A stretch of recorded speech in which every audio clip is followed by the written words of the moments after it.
A thread of smoke rose thin and gray over the Coldridge flats, and Amos Deverell reined his horse hard toward it before he'd even decided to. He had ridden this stretch of range 100 times without seeing a living soul, not since the Kearns place had burned 2 winters back and its family had moved on, or died, or both. Nobody in Coldridge seemed to know which, and Amos had never asked, having troubles enough of his own to mind.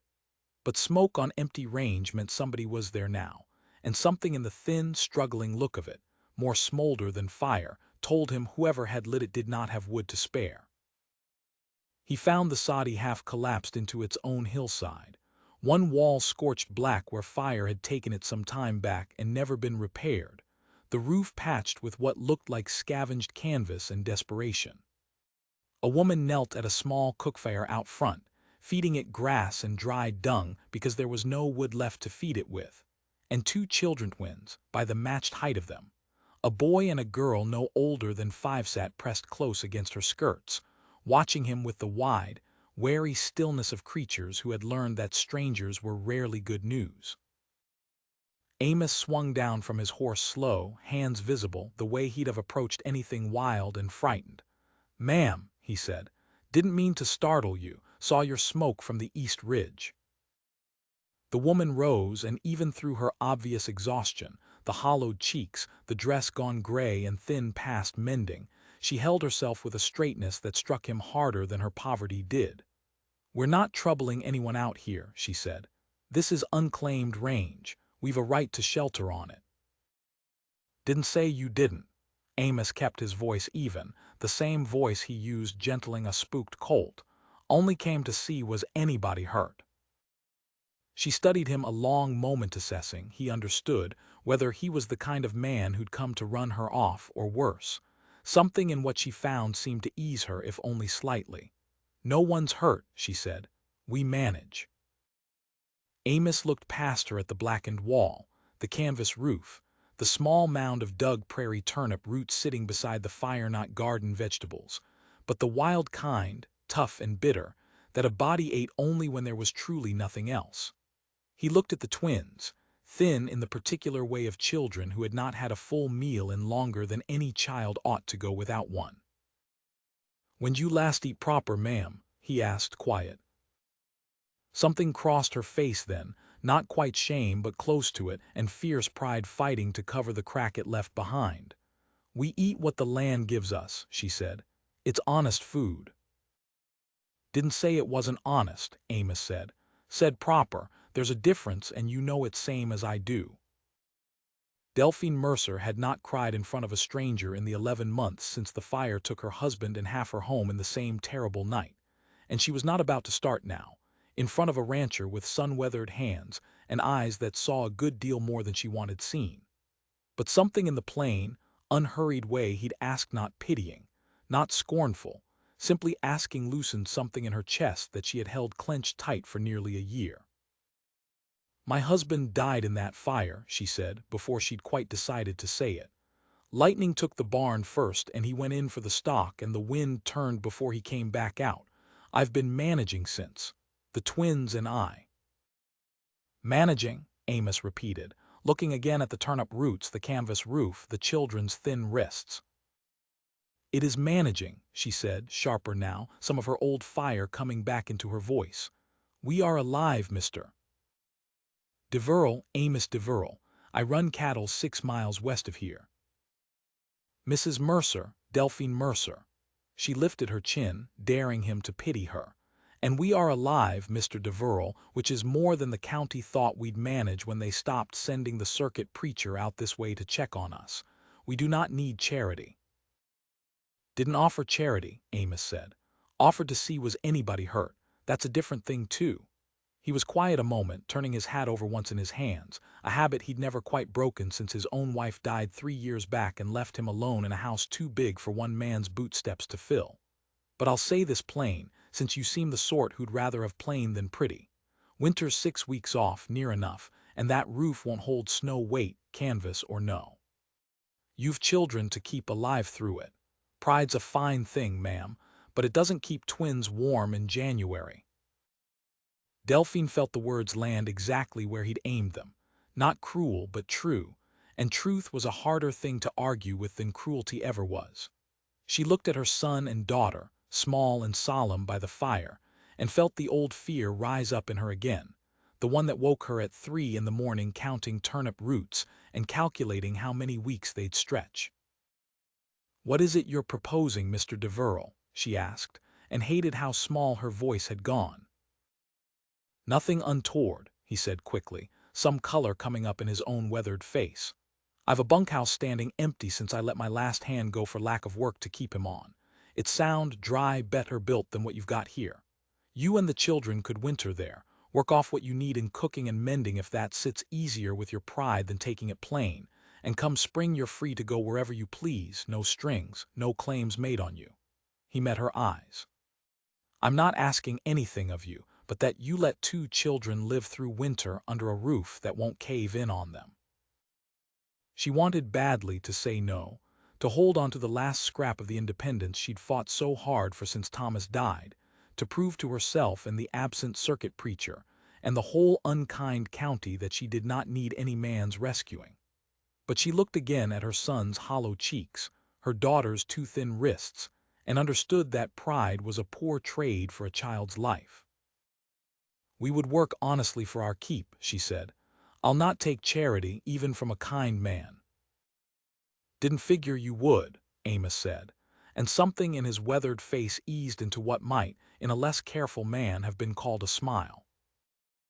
They rode to the Deverell Ranch that same afternoon, the twins bundled in front of their mother on Amos's spare horse, wide-eyed at the size of the house, the sound and smell of a working ranch after months of empty prairie silence. Amos watched them from behind, riding his own horse slow to keep pace, and felt something stir in him that he had not let himself feel in 3 long years. Not since Ruth's fever took her, and left the house, so quiet he'd taken to sleeping in the barn some nights just to hear the cattle stirring instead of nothing at all. He had told himself in those 3 years that he preferred it quiet. He had told himself a great many things. The bunkhouse, once aired and swept and stocked with the last of the season's stores, was a rough sort of paradise to Delphine after 11 months in a half-burned soddy.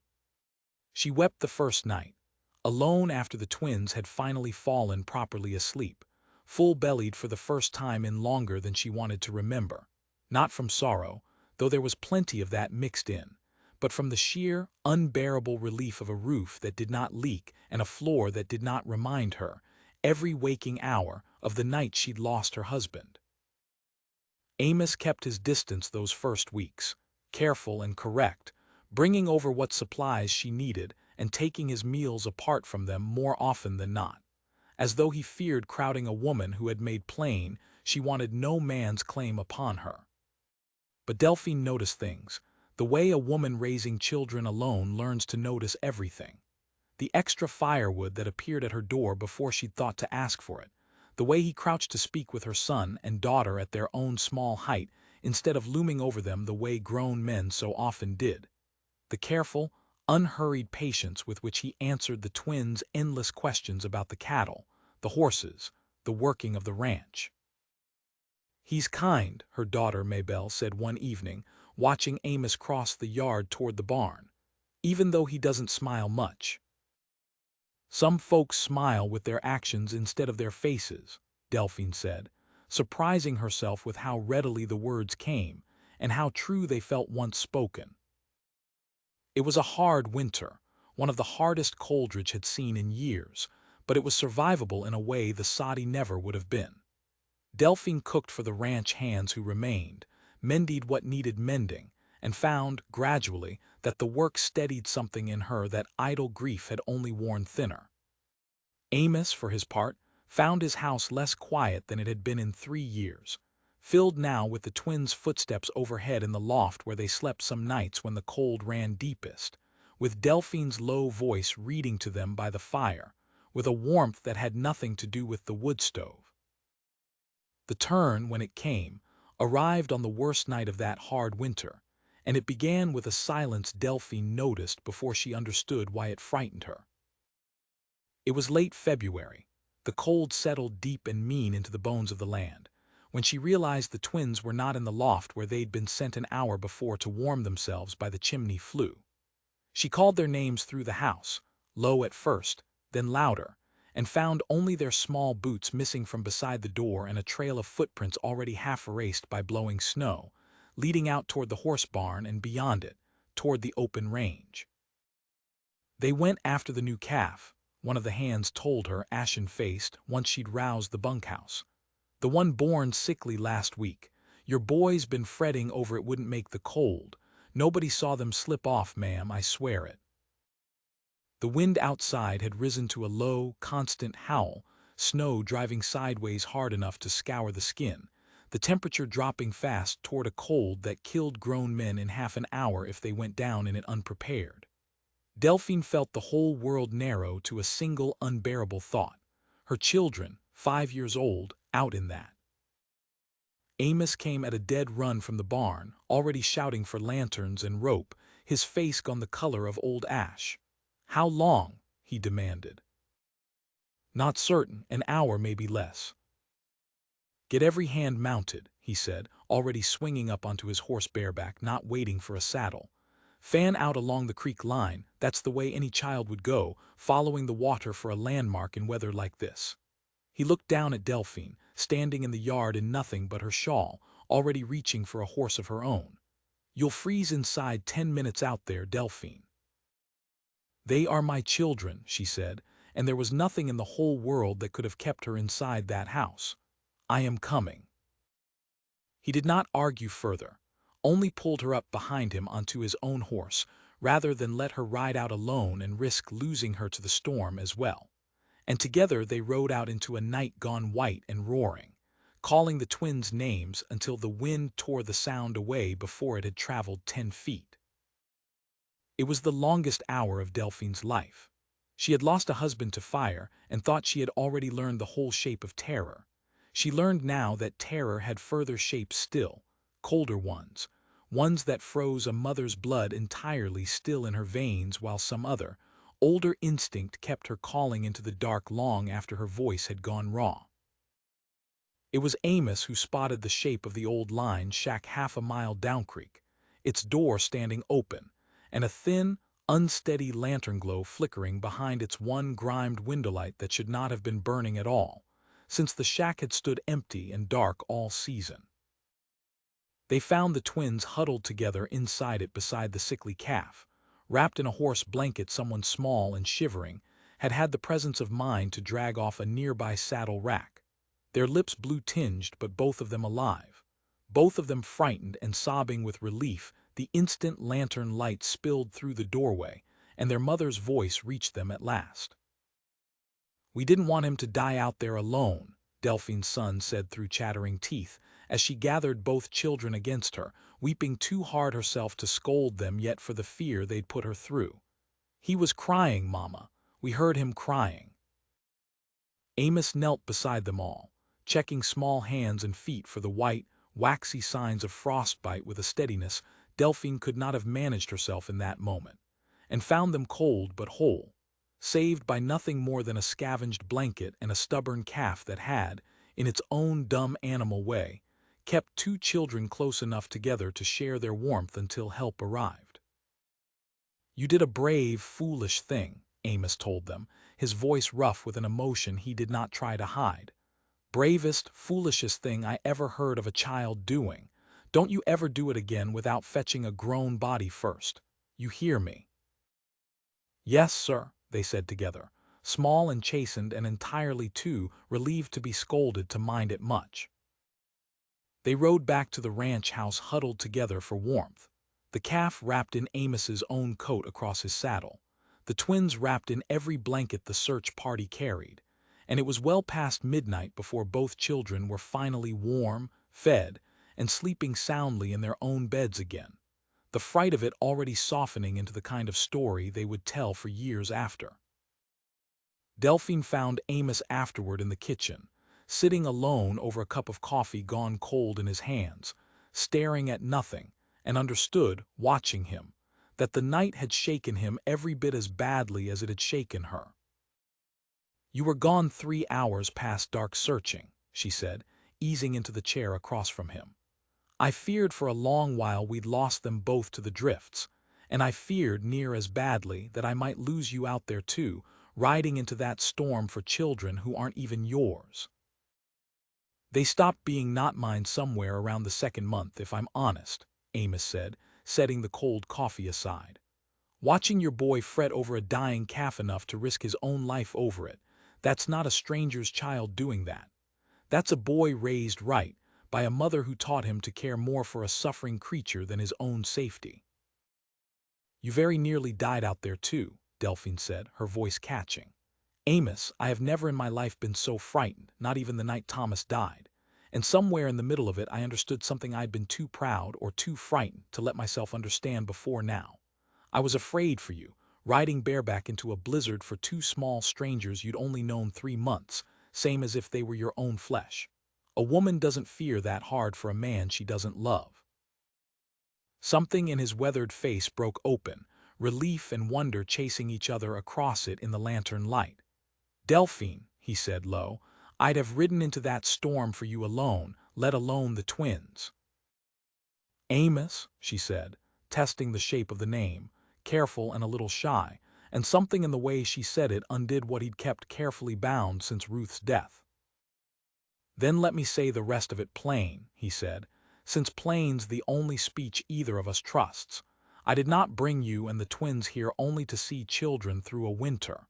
I told myself that at first, because it was easier than admitting the rest. But I've watched you 3 months now, working harder than any hand I ever paid wages, raising two good children with more patience than I've got in me, holding your pride together with what little you had left when the whole county had given up on you. And I find I don't want spring to come and take you away from here at all." Delphine felt her breath catch, old caution warring with something warmer rising fast beneath it. "Amos, I've nothing to bring to a marriage. No land, no money, two children who aren't yours." "I didn't ask what you'd bring," he said. "I asked would you stay. There's a difference, same as there was a difference between charity and worry, and you knew that difference the day I found your smoke on the ridge." He set the coffee down, careful, and took her hands in his, roughened and sure. "I'm not a man who says things prettier than he means them, Delphine. I'm asking you to marry me and stay, and let those twins call this home instead of a place they're only wintering. Not because you owe me for the roof. Because I've come to love you, plain and complete, somewhere in all these quiet months, and I don't intend to let you walk back out onto that prairie come spring like none of it happened." For a long moment Delphine could not speak at all. The old grief and the new, fragile joy tangled too close together to easily separate. She thought of Thomas, and the fire, and the 11 brutal months of turnip roots and canvas roofing, and the terror of watching her children grow thinner by the week with no clear way to stop it. And she thought of this quiet, careful man who had ridden toward smoke instead of away from it, who crouched to speak to her children at their own height, who had given them all a winter of safety, and asked nothing in return until his own heart simply would not stay silent any longer.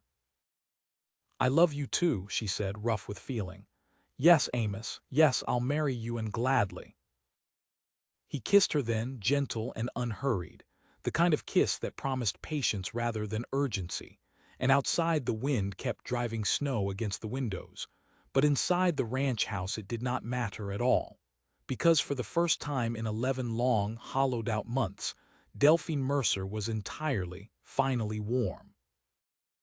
They married in the spring, when the Coldridge flats turned green again, and the last of the snow finally gave way to new grass, with the twins standing solemn and delighted at their mother's side and half the county turning out to see the woman they'd once left to fend for herself in a burned-out soddy become, instead, the mistress of the finest ranch house for 20 miles. Amos built a proper wing onto the house that spring too, sunlit and sturdy, meant for two children who would never again know what it was to eat prairie roots for want of anything better. Delphine stood in the doorway of it the morning it was finished, watching her son and daughter race through the new rooms shrieking with a joy she had feared, in her darkest nights the winter before, they might never feel again. Amos came up behind her, resting a steady hand at her waist, and together they watched the children they had between them saved. "I rode toward that smoke not knowing what I'd find," he said quietly. "Best thing I ever did, not turning back." "Best smoke that ever rose over these flats," Delphine said, leaning into him, and meant it with her whole grateful heart.